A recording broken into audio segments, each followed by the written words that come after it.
Hello everyone, and welcome to my channel. If you enjoy stories about the paranormal activities or ghostly sightings, bizarre people, anything on that nature, all told in either soft spoken or whispered, then you've come to the right channel. So before you put on your earphones to get the full ASMR experience, go ahead and hit the subscribe button and the notification bell so you don't miss any of the future broadcasts. Hit the like button as well. I'd like to know if you're enjoying these kind of videos so I can do more. So sit back. You can either close your eyes and listen or watch the candle. It's so relaxing. And we're going to go ahead and get started.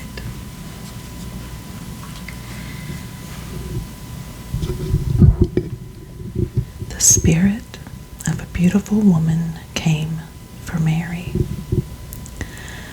Dr. E. Hanner, a retired general practitioner from Michigan, said that he would never forget the time back in 1939 when he visited a sick child who was slowly dying from the ravages of typhoid fever. He says, "This girl that I was tending was the youngest child of the Reddings, a family of hard-working German Catholics. I was a staunch Baptist, and in those days, in some of the more remote, rural regions of the state, there were certain prejudices that were strongly maintained between Catholic and Protestant. But when one of the children in any of the Catholic families was sick, it didn't matter to them if I worshipped crows or trees. I was the only doctor in town, and they wanted me there looking after their kids." Late one afternoon in August, just after Hanner had finished examining the 7-year-old girl, he heard a rustling sound off to his right side. I assumed that I was hearing the sound of the mother's dress, so without turning around, I expressed my sad regret that I didn't think there was anything more that I could do for little Mary. Her condition had not improved, and it seemed to be quickly worsening.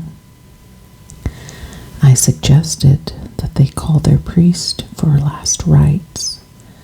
My pills and powders could no longer help.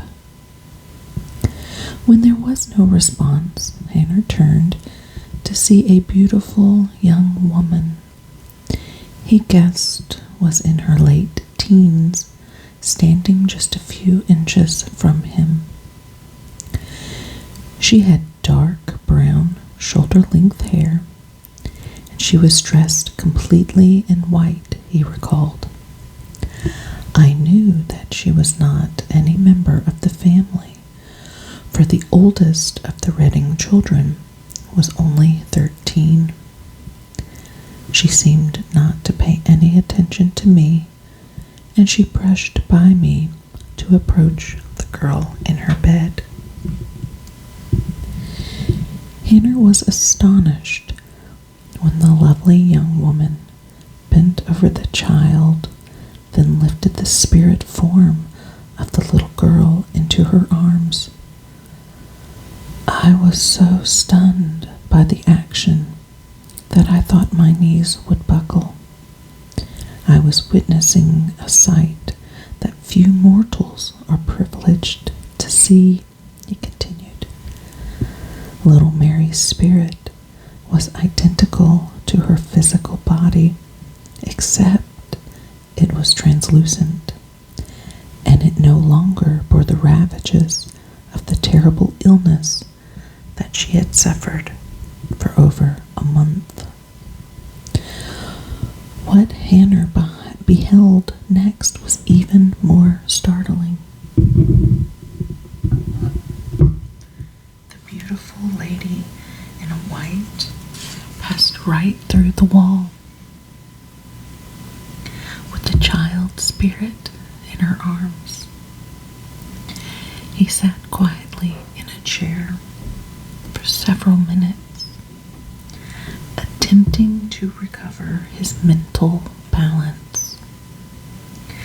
When he felt that his wits had returned and he could examine the girl, he verified what he already knew. Little Mary had died at the very moment when the beautiful woman in white had lifted her soul from her body. A few minutes later, Hannah walked down the stairs of the farmhouse to give the weeping parents the sad announcement that their youngest child had died. Hoping to somehow alleviate their grief, but stumbling for the proper words, he offered his sincere conviction that he had seen an angel take Mary's soul to heaven. I stayed with the family, offering what little comfort I could, Hannah said. A while later, as he sat in the parlor drinking coffee and discussing funeral plans, I saw a picture of a beautiful young woman amidst a number of other photographs on the shelf near the upright piano. I involuntarily gasped and said that before me was a photograph of the angel who had lifted Mary's soul from her body. Mrs. Redding told me that the portrait was of her sister, Rose Ann. Mrs. Redding told me that the portrait was Rose Ann's high school graduation picture, and that it had been taken shortly before she was killed in an automobile accident. Hannah said Rose Ann had just turned 18 and she had died in 1930, 9 years earlier. Hannah said that when he swore that the lovely young woman who had ascended with Mary's spirit in her hands looked exactly like Rose Ann, the Redding family seemed to receive great comfort from his words. They knew me as a man who was a bit hard-nosed and not given to exaggeration or flights of imagination, he said, concluding his account. And what I saw that afternoon in that Michigan farmhouse provided me with all the proof that anyone could ever need that there's a life after death. Grandfather accompanied Catherine to the other side. Lisa Schellenberg of New Hampshire wrote that she saw the spirit of her grandfather, James Hedrick, in the sick room of her 30-year-old daughter, Catherine, just 10 hours before Catherine's death. It was her grandfather's spirit, she testified, who later called Catherine's soul body out of her physical form. Schellenberg stated that she lost consciousness at the time of her daughter's death, and she was taken out of her body together with Catherine's spirit by her grandfather. For several hours, she was with her daughter in the spirit world. Here, Schellenberg said, she saw many angels and spirit beings.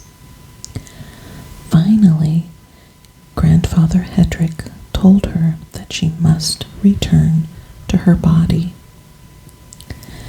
She bade Catherine farewell, and she was soon in her flesh form once again. I had always had a special connection with Grandpa James, Schellenberg said. It really didn't surprise me that our connection would extend after death, and that he would grant me that last journey with Catherine as she passed away. The kiss of a stranger foreshadowed death. Beth Domke of Omaha, Nebraska, said that her 15-year-old daughter Stacy was caring for the infant child of a neighbor in a nearby park when a strange man approached them and stopped before the bench on which they were sitting. Stacy had at first become very nervous, fearing that the man might have malevolent intentions toward the baby. Her mother had cautioned her so often about child molesters and abductors, but she later told her mother that there was such a feeling of peace and love that issued from the man that she relaxed and smiled up at him. Not only did he seem kind and friendly, but there was something about him that seemed so familiar to her. She was startled, however, when without saying a word, the man suddenly leaned forward, kissed the baby on the forehead, and walked briskly away. Stacy said that he walked so fast that it seemed as though he had just disappeared. Confused and experiencing vague feelings of guilt, Stacy stopped by their apartment before she returned the baby to its mother and told her own mother about the incident. Stacy said the man appeared to be in his 50s or so, tall, silver-haired, very distinguished in appearance, Beth Domke said in her account of the incident. Stacy kept saying over and over that the stranger had seemed so nice, so loving. Domke assured her daughter that she had not done anything wrong. No harm had been done, but she should be more cautious regarding strangers in the future. That night, according to the baby's parents, a knock was heard at their front door. When they answered, they found no one there. In a few minutes, the sound was heard again. On an impulse, the mother went into the room where the baby was sleeping. To her great sorrow, she found that the child was dead. Later, an autopsy revealed that she had died from sudden infant death syndrome. When the Domkes visited the bereaved family the next day to express their sorrow with the family's loss, Stacy nearly became hysterical. Assuming that her sensitive daughter was reacting strongly to the death of the baby, Beth got Stacy out of there as quickly as she could.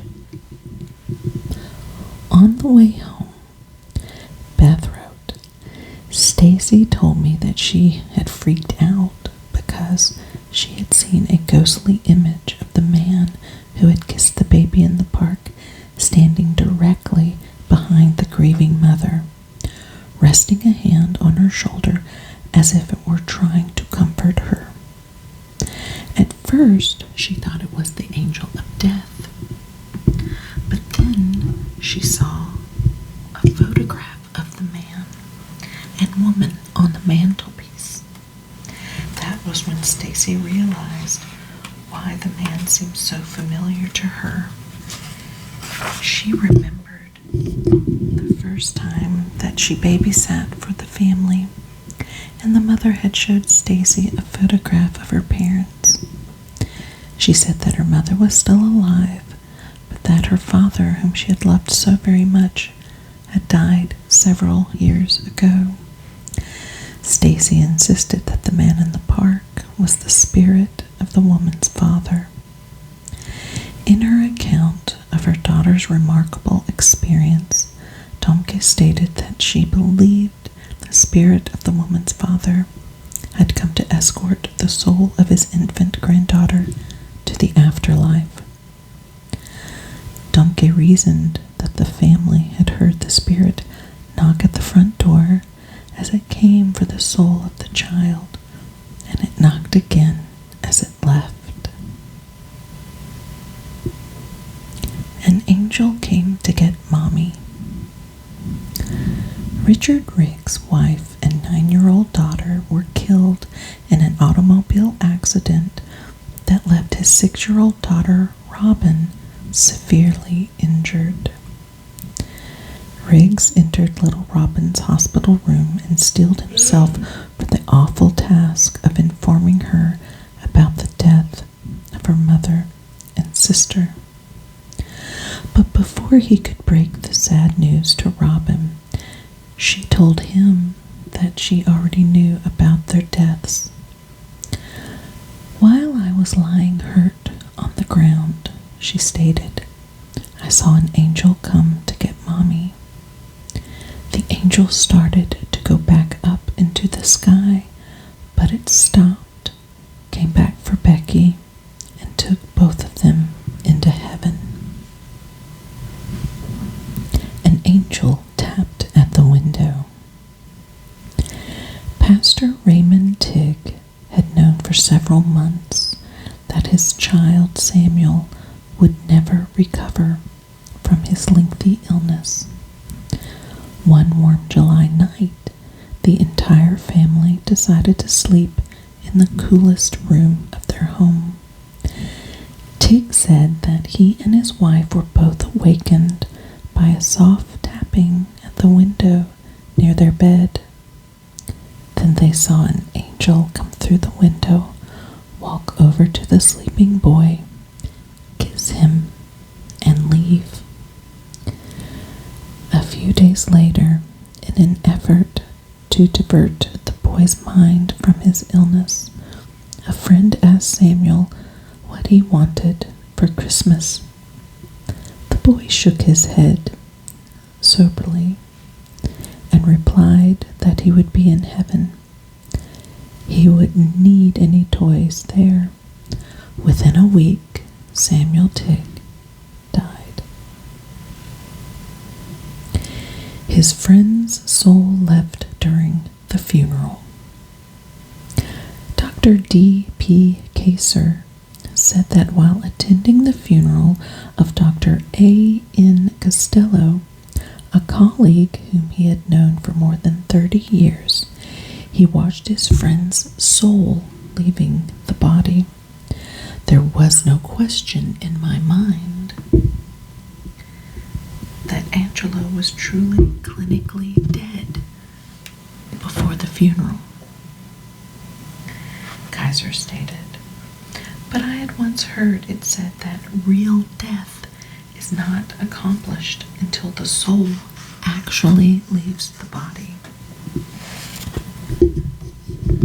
Kaiser knew that his friend's life had been one of kindness and service. Angelo had always been a sincere, practicing Catholic, but even so, I was quite startled when I saw the spirits of a group of white-robed children materialize. Assembled near the coffin were more white-robed spirits, some of whom I recognized as deceased friends, relatives, and patients of Dr. Costello's. As the funeral service progressed, Kaser was somehow able to observe the process of death. I saw a vapor or mist gradually rise from the body in the casket. When the transition had been completed, the mist gradually took on the image of Dr. Costello. Almost at that very moment, a very beautiful angel, robed in the purest white, approached the newly liberated spirit. In its hands, the angel bore a lovely wreath, the center of which supported a large white flower. With this floral diadem, the angel crowned the spirit body of Dr. Angelo Costello. When the spirit form was completely separated from the physical body, the image of my friend, the angels, and the attending spirits appeared to float away together. A dream of his sister's death. Charles Downey had a dream that told him his sister Jean was dying. Since he had experienced similar dreams before the deaths of other members of his family, he was inclined to pay heed to the nocturnal revelation. Either it's a dark Irish curse or a blessing, Downey said. I had experienced a similar dream before the death of our mother, our cousin Paul, and a close school friend. Because of such a sorrowful track record, I knew that I had better pay attention to the sad dream about Jean. When a phone call from her brother-in-law David confirmed Jean's approaching death, Charles and his wife Marcy left immediately to be at her bedside. Jean's eyes did not open, but somehow she knew who was present in her room and even where they were standing. As Charles bent to kiss her cheek, Jean spoke in a voice barely audible. "Don't worry, Charlie. They'll come for me. Mom, Dad, Paul, Uncle Sean, they're all here, waiting for me, just outside the window. And there's a lovely angel with them. She'll escort us to our heavenly home." David was standing by the window when Jean asked him to step aside so the angel and the others might enter to take her home.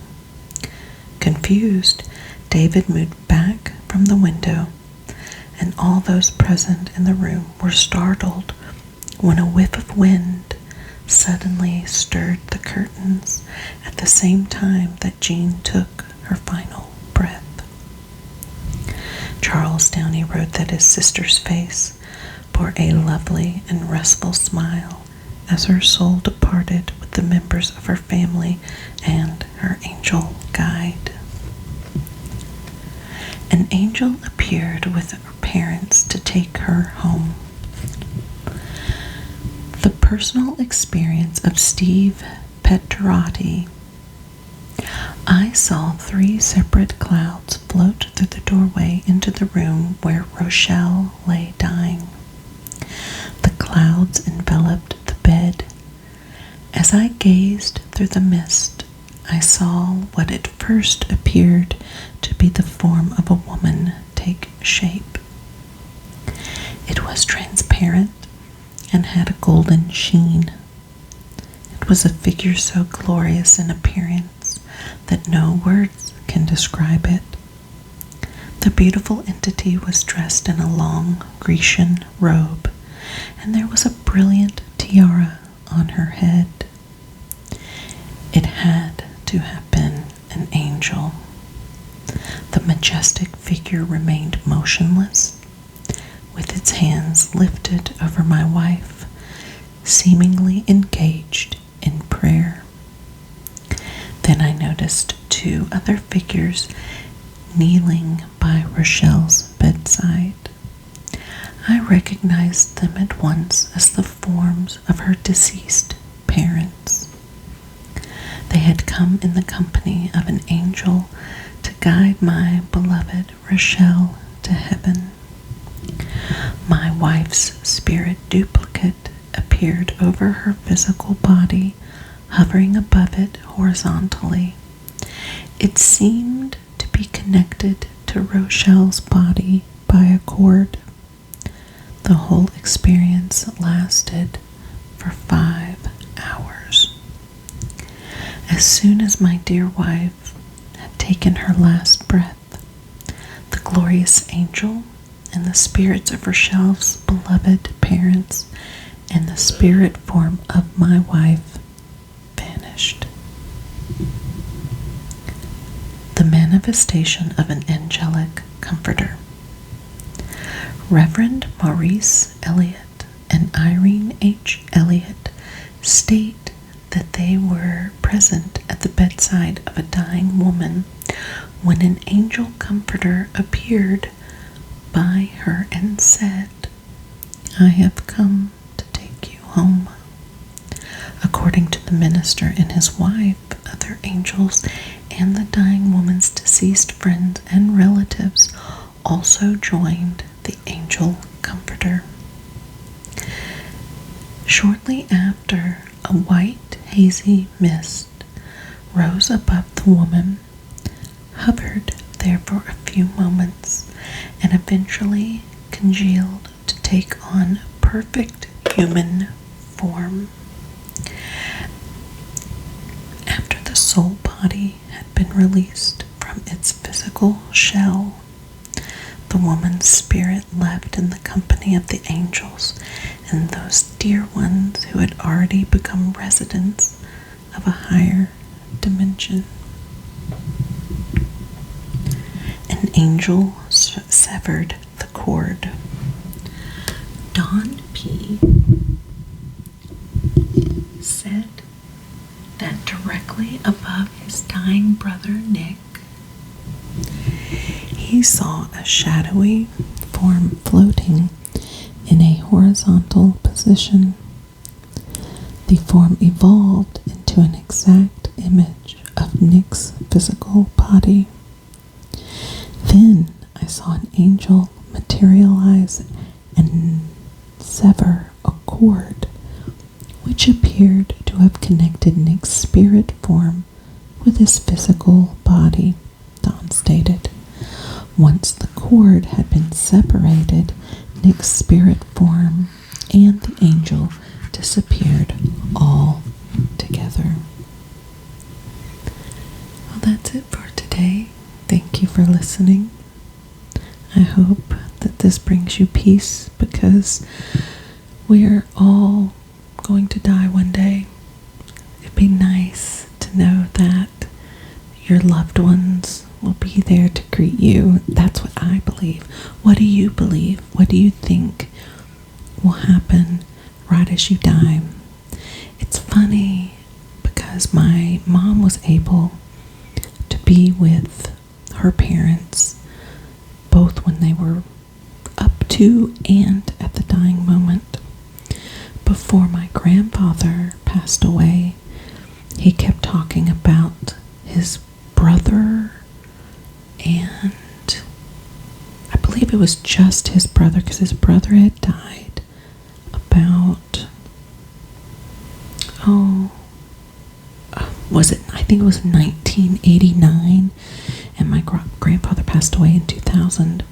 But he talked about his mother, his brother, and somebody else standing at the end of the bed, and they were standing there for a day or two. Nobody else could see them, and my mom used to say, "Well, there's nobody there," and he's like, "I'm looking at them, they're right there, they're just standing there." And he died in the hospital about 2 days later, something after he had stated that. And then when my grandmother was in the hospital, she kept seeing a soldier in uniform standing in the corner of her room. Now, my grandfather was in the military, so I don't know if it was him or somebody else. She did say it was my grandfather, and she saw somebody else, I can't remember. But it seems like when you are on that cusp, that your loved ones do come back to comfort you, because death to some is very scary, and it's nice to know that it is comforting in the end. You know, you can be in physical form, surrounded by physical loved ones, but it's nice to know when you have that transition, you have, your loved ones or an angel that will greet you to take you home, if you will.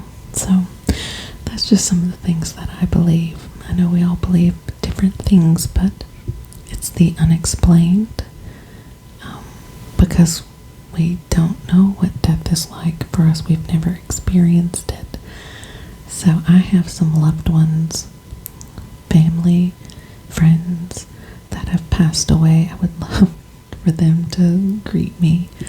I have some pets as well. I do believe that pets have souls and that they'll greet us.